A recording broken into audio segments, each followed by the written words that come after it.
Hey guys, Tush coming at you from the Taj Mahal. It's Thursday night, April the 25th, and we got about 7:45. Weekend's looking not too bad. 19 degrees Celsius supposed to be for Saturday and Sunday. Right now it's 14 degrees Celsius, about 60 degrees Fahrenheit in the garage. Kind of a crappy day today, more rain, cold. So I'm looking forward to the weekend. So out in the garage tonight, feeling a little bit horny. Yeah, I said horny. Been watching too many of Ruben's videos. Now, that kind of horny. Yeah. So these are the original wind tone horns off the Triumph TR3A that I'm working on. There's a couple sets here. Obviously I've seen better days, so the plan is to get these looking a little bit better and seeing if they actually make some sound. So what the plan is for tonight is to actually pull these caps off and to see if I can get them to work. Hopefully they're not rusted up inside, otherwise I'll have to take them apart and give them a good cleaning. Anyway, sort of an integral part to this car.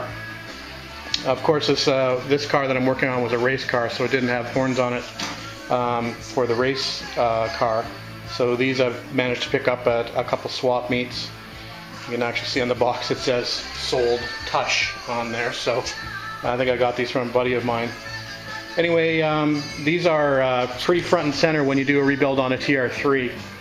I could go back to some modern horns, but there's these little plinths that are built in on these cars. You can see them here and here on this side, and that's actually where those horns attach to. So if you can imagine that big dome here. It's sort of in your face actually when you open the hood of or the bonnet of the car, and actually they have a pretty distinctive sound as well. Hopefully they'll work and you can hear that. But anyway, that's going to be the project for the next couple days, is to get those horns up and running. So we'll pick the best set. Obviously, it looks like a couple of the dome covers have some pretty good dents in them, so we'll pick the best dome covers. And anyway, we'll see if they work first, and then we'll go from there. So we'll take some video along the way. All right, guys. So there's the before picture. Hopefully the after picture will be better. Talk to you later. Morning, guys. Tush coming at you. Saturday morning. It's about 8:45, and nice day today so far. Supposed to be a nice day, about 19 degrees Celsius today. A buddy of mine, my buddy John, he's got this nice old Fox body Mustang in '89. We're on our way to a technical session at a place called Brit Cars in Woodstock, Ontario. So we're going to be taking, John's got a 2000, a Honda 2000 as well. But we're going to be taking a Mustang today. It's a beauty. Low miles, less than 20,000 kilometers on it, so supercharged. Anyway, I'm going to be driving the way there, so I'm going to take some video along the way, hopefully, and then we'll fire up.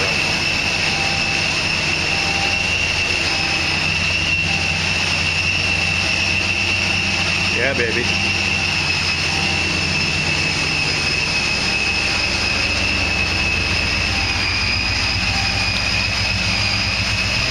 Looking at that later on.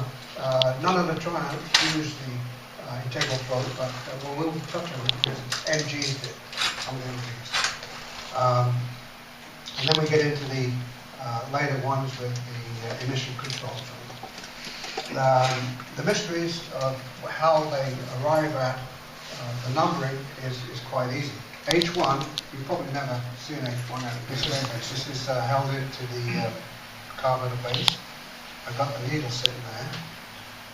You can see the tapered needle. Here's a little seal. This is a cork seal, and this is the little brass ring I was telling you about. Now there's taper on one side. Okay? You can't see it so well, but one side is tapered, the other is flat. And it's very easy when you're working these carburetors to forget about the taper, because that taper works against that. Good morning, guys. Tush coming at you. Sunday, April 28th, I think. It's about 10:30 in the morning. Nice day today. Both garage doors open early morning, which is great. Temperature is definitely getting better. It's not dropping down as low overnight, so that's a good thing. Anyway, back on the horns today. I can't quite remember where I left off. I think it was Thursday night I was working on these, and I managed to get the caps off. And taking a look at a couple of them, they're pretty rusty inside.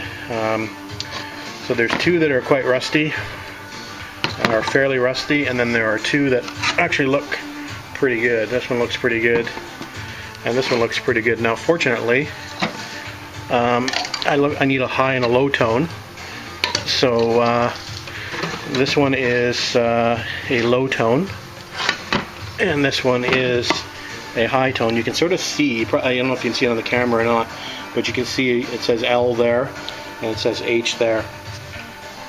So anyway, I managed to play around with these a little bit on Thursday night, and we hooked them up to a power source, and I did get them to work after a little bit of fiddling, a little bit of in WD-40 and playing around with the contacts a little bit, and the old traditional Triumph fix is to drop them on the floor.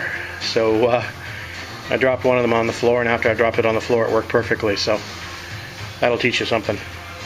Anyway, so those are working now, so obviously they need to be cleaned up. I took a look at the domes, and we've got some pretty rough looking domes. It's like a giant shell game. So I'm going to sandblast these up. This one's got a pretty good dent in it, as you can see. This one is not too bad, and these two got a little bit of a dent. I may be able to get two good ones out of these four. So what the plan is today is we're going to throw the caps back on. We're going to give these, we're going to stuff them full of rags or paper towels down as deep as I can get them, and we'll give them a quick sandblast or media blast. And then we'll get these painted up and looking like new. And then we'll give them a test once again to make sure they're still working, and you can hear what they sound like. That's the plan for today, guys. Talk to you in a bit. Okay guys, quick update. It's 11:45 now, so I've been working on this for a little bit of time. Anyway, they're looking much better. It's a combination of sandblasting, grinding, wire brushing, and yeah, multiple tools. So anyway, they're looking not too bad. I did manage to get them a lot better than they were. Still not perfect, but pretty good. Did manage to do a little body work on the caps as well. I pounded a few dents out, so they're looking better. Got to clean up inside a little bit better, but I did sandblast the inside of the lid as well. So they're pretty much ready to go. One was a little easier than the other to clean up. This one had a lot more primer on the bottom than this one. Anyway, they look much better than they did.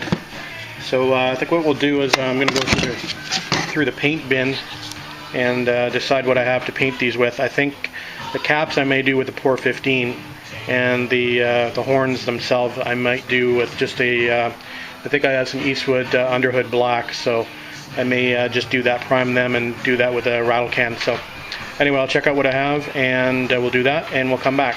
Talk to you later. Hey guys, Tush coming at you. So quick update on the horns. It's about 6:30 on Sunday night, and just about done. And of course, the last thing you do sometimes screws it up. So check out that. So I was using a Tremclad Rust-Oleum gloss black, and I had two different cans. One was just a Rust-Oleum, and then the other one was a Rust-Oleum Professional. So I had a little bit of this Rust-Oleum Professional left that I was going to use as a top coat, and as you can see, what happened when I did that, just on these two little bell pieces, if you can believe that, they've looked like they've now wrinkled. They look like leather suitcases or crocodile skin or something. Anyway, actually I don't mind the look.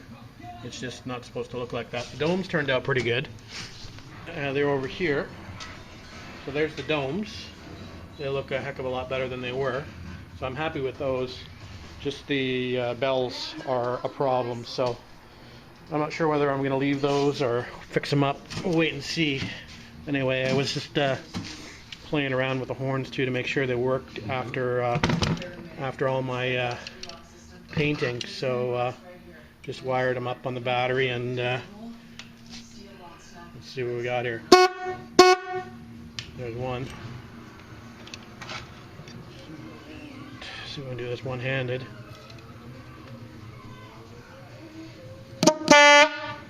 So pretty loud horns for a little car, which is good. So that's obviously the low tone, the other one's the high tone. So we got horns. Anyway, just we got wrinkly horns. Anyway, that's it for tonight. I'll upload this. I have been working on the car, doing other things throughout the day, so just haven't been working on the horns. But that's the end of the horn project, unless I can't live with this wrinkly paint. It should be a quick fix if I decide to change it anyway. I just have to strip that, those horns back down.